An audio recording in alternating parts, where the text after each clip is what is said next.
자, 지금 우리가 면역력이란 무엇인지 그리고 어떤 뭐 원리부터 검사법, 면역에 좋은 생활 습관까지 알아봤는데요.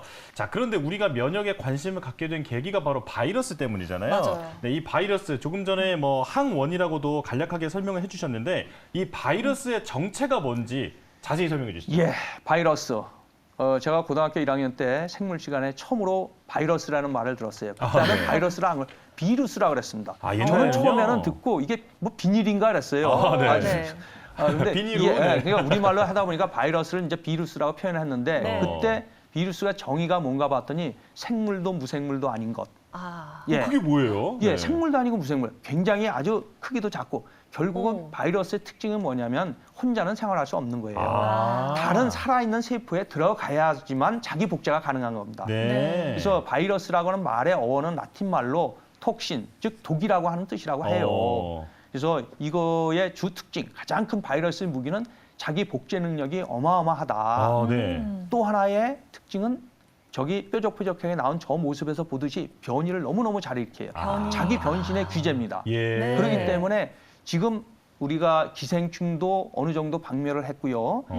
그 항생제를 통해 가지고 세균도 제압을 했지만 더 작은 저 바이러스에 대해서 인류가 속수무책으로 당하고 있는 거 아니겠어요? 계속 변이 나오잖아요. 예, 그래서 이 바이러스를 좀 잘 알아야 될 것 같아요. 네. 그래서 바이러스는 여러 가지로 분류를 해요. 종류도 많고 하기 때문에 네. 그 바이러스가 이 동물에만 감염되는 바이러스가 있고 식물을 감염시키는 게 있어요. 식물에도 바이러스 있습니다. 아, 네. 네. 그래서 이 바나나 같은 것도 그렇고 우리가 맛있게 먹는 이런 것들도 뭐 미래는 바이러스 감염 때문에 못 먹게 뭐 그런 얘기도 나오고 하죠. 네. 네네. 또 어떤 경우는 이거는 뭐 동물도 아니고 식물도 아니고 박테리아만 감염시키는 거예요. 박테리아를 감염시켜서 박테리아를 없애는 그런 바이러스가 있어요. 이게 박테리아 파지라고 하는 이름을 예. 붙인 건데요. 그래서 이 바이러스를 그렇게 나누기도 하고 바이러스가 가지고 있는 핵산이죠. 예. DNA만 가지고 있는 바이러스, RNA만 가지고 있는 거. 또 그중에서도 DNA, RNA를 한 가닥만 가지고 있는 거, 두 가닥만 가지고 있는 거. 네. 또 바이러스를 싸고 있는 외피, 그게 단백질의 배열이라든가 숫자라든가 또는 크기나 사이즈의 별, 여러 가지 형태로 이제 분류를 해요. 네. 근데 그게 중요한 게 아니고 우리가 제일 코로나 지금 문제가 되는 게 뭐예요? 코로나 바이러스거든요. 맞아요. 요 놈은 RNA 바이러스예요. 근데 한 가닥으로 돼 있는 거예요. 예. 네. 그런 특징을 가지고 있는 거죠. 그래서 코로나 바이러스의 이제 특징을 보면은 이 지금 우리 코로나 바이러스 이렇게 했는데 코로나라고 하는 이 뜻은요, 크라운. 이 금관에 이렇게 보면 이렇게 뾰족뾰족하게 나 있잖아요. 네. 네. 금관이라고 하는 뜻이거든요. 그러니까 태양 보면 코로나 있어요. 불, 화염 나오는 거. 그 주변에. 예, 주변에 이렇게 뾰족하게 나와 있는 거예요.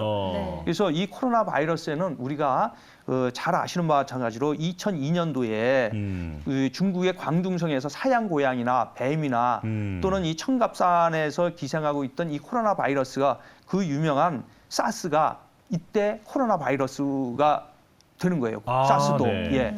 그다음에 2015년으로 오게 되면 이 중동 호흡기 증후군이라 해서 네. 이 사우디아라비아의 낙타에서 이 발견이 된 이 메르스. 메르스. 이것도 코로나 바이러스예요. 그다음에 이번 팬데믹을 일으키는 신종 코로나 바이러스. 네. 이것도 코로나 바이러스입니다. 이 중국 후베이성에서 발생된 우한시에서 발생된 이 신종 코로나 바이러스. 이것도 모두 이 코로나 바이러스에 사스라든가 메르스라든가 신종 코로나 바이러스 전부 다 코로나 바이러스거든요. 네. 그래서 이 코로나 바이러스라고 하는 것은 네. 사실은 이 감기 정도만 일으키는 그런 바이러스예요. 그러니까 우리가 흔히 감기를 일으키는 아데노바이러스라든가 라이노바이러스와 더불어 병원력이 그렇게 세지 않았던 거예요. 예. 네. 문제는 이것이 변이를 많이 일으키기 때문에 그 변이를 일으키는 주 성분은 바로 저 코로나 뾰족뾰족한 스파이크라고 하는 저 부분에서 변이를 네. 계속 일으키는 거예요. 저게 스파이크군요. 예, 네. 저게 스파이크입니다. 그래서 지금 코로나 바이러스가 변종이 계속 나오죠. 델타에서 오미크론 맞아요. 다 저거예요. 저 변신을 하는 거예요. 네. 그렇기 때문에 지금 계속 3개월에 한 번씩 백신을 맞아야 된다. 24년까지는 뭐 지속될 것 같다. 위드 코로나 시대로 가야 될 거 아니냐. 아니면 코로나가 풍토병이 되지 않느냐. 뭐 이런 얘기도 하는데 네. 또 뭐 희망적으로는 요번에 오미크론 별로 심하지 않다. 2달 내지 4달 있으면 자연 소멸될 가능성도 있다. 이런 희망을 맞아요. 가져봅니다. 예. 특히나 원장님 우리 코로나 바이러스에 감염됐을 때 초기에 고열 증상이 나타난다라고 하잖아요. 예. 어떤 증상들이 또 두드러질까요? 예, 주로는 이제 많이 아실 거예요. 초창기 증상은 가장 많은 게 이제 고열입니다. 네. 그다음에 두 번째는 이 가래가 섞이지 않은 기침이에요. 그냥 마른 예, 기침. 마른 기침 나오는 네. 거예요. 그다음에 이제 인후통도 좀 심하고요. 근육통도 어. 생기고 뭐 두통, 피로 같은 것도 이렇게 생기죠. 네. 그래서 이런 증상들을 가지고 이제 우리가 그래서 체열 우리가 들어올 때 체온을 측정하는 이유가 거기 있어요. 예. 고열이 가장 중요한 아. 증상이기 때문에 중요한 저거를 증상. 체크해야 하는 것이죠. 그렇군요. 예. 자, 네. 코로나19 바이러스에 이제 감염됐을 때 이제 네. 많은 국민들께서 다 아실 거예요. 이게 약간의 어떤 감기랑 비슷한 감기, 증상이 몸살. 나타난다 맞아요. 싶으면 반드시 검사를 받아봐야 한다. 네, 네. 이 부분을 한번 강조를 하겠고요. 네. 자, 그리고 그 우리가 코로나 바이러스에 이겨내기 위해서 어떤 여러 가지 정말 이제 한의학부터 이제 전통의학 그리고 이제 현재의 의학까지 모두 다 네. 합쳐서 함께 대응을 하고 있는데 자, 이 부분의 어떤 그 한의학적으로도 이 면역력에 대해서 어떻게 대처를 하고 있는지 이 부분을 네. 좀 알려주시죠. 예, 그래서 이제 면역이 어떻게 형성이 되는지, 진단은 어떻게 할 건지, 증상은 뭐가 있는지 여기까지 왔는데 그럼 치료를 어떻게 할 거냐 봤을 때 뭐 저희 나라는 아무래도 이제 한의학 한의사분도 계시고 저희처럼 현대의학을 한 분도 있기 때문에 제가 이제 궁금해서 한번 찾아봤어요. 한의학에서는 도대체 면역이라는 것을 어떻게 볼까 봤는데 네. 아마 그 신정이라고 우리 몸이 가지고 있는 근본적인 에너지를 신정이라고 하는 표현을 하는 것 같고요. 예. 또 아무래도 이제 골수가 면역을 담당하는 기관이다 보니까 그 골수에 대한 그 부분을 많이 생각하시는 것 같아요. 네. 그래서 이 바이러스 감염에 대한 이 면역에 관해서는 그 상한 전병이라고 하는 이런 이제 표현을 쓰는데 쉽게 말씀드리면은 이 차가운 기운이 들어오면 그게 이제 사기라고 표현을 하는데 들어오면은 우리 몸에서는 오체라고 하는 즉 근육이라든가 심줄이라든가 피부, 네. 혈관 또는 뼈에서를 상하게 된다는 거죠. 그러면 이 소모된 그 어떤 음혈이라든가 진액을 보충해야 되고 예. 또 많이 남아있는 열기를 갖다가 없애주는 방향으로 치료를 한다 이런 개념을 가지고 있는 것 같아요. 네. 근데 이제 한의학은 동양 철학에서부터 이제 기원이 됐다고 보면은 네. 동양은 이 오행, 음양 오행이라고 하는 게 있잖아요. 그렇죠. 그래서 특히 오행 중에서 목, 화, 토, 금, 수 이렇게 얘기했는데 그 오행에 한의학적으로 장기를 전부 다 배속을 시켜놨어요. 예를 들면 목이라고 하는 것은 간을 상징하는 거고요. 네. 그다음에 뭐 화는 심장 이렇게 얘기했는데 우리가 제일 관심을 갖는 게 뭐겠습니까? 결국 뼈예요. 뼈요. 뼈. 예. 왜냐하면 골수부터 줄기세포부터 면역세포들이 나오기 때문에 저 네. 부분이 중요시하고 한방도 마찬가지인 것 같아요. 그래서 어떻게 하면 저 술을 우리가 튼튼하게 할 수 있을까 이런 개념인데 음양 오행이 보면은 상생과 상극 이런 말 많이 하잖아요. 네. 그래서 보통 저 술을 갖다가 도와줄 수 있는 그것은 저 금입니다. 금인데 그래요? 금의 장부를 잘 보면 폐하고 대장이에요.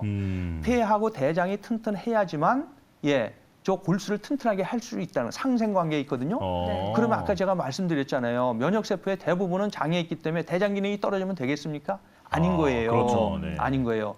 그다음에 이렇게 뼈를 갖다가 술을 갖다가 상할 수 있는 상극관계에 있는 것이 바로 저 비위장이에요. 네. 저 부분이 너무 쓰이게 되면은 너무 강하게 되면은 우리가 저 뼈를 담당하는 골수 기능이 떨어진다고 보는 거거든요. 예. 저게 색깔로도 이렇게 표시했잖아요.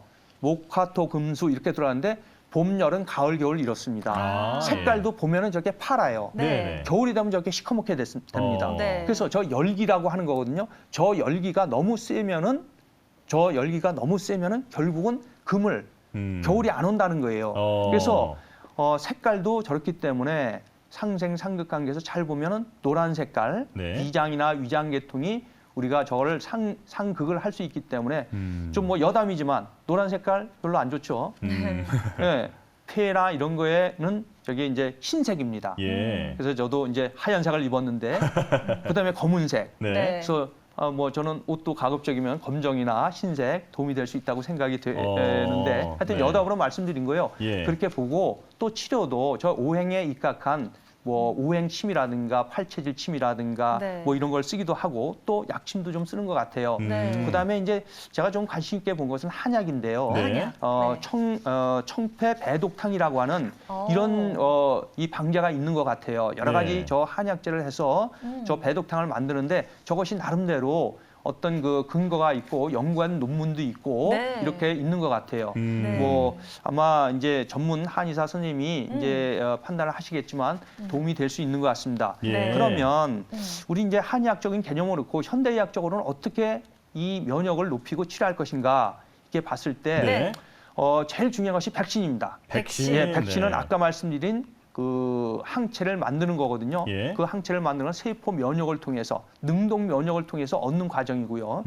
두 번째로는 아까 말씀드린 그 혈장 치료, 수동 면역이 있어요. 네. 이미 만들어진 예를 들어서 코로나를 앓고 난 환자의 혈청을 이용해서 치료하는 혈청 치료가 있습니다. 네. 수동 면역에 해당되는 거예요. 그다음에 아까 말씀드린 NK 세포라고 하는 그 세포에서 자연 살상 세포에서 나오는 감마 인터페론을 주사하는 방법이 있어요.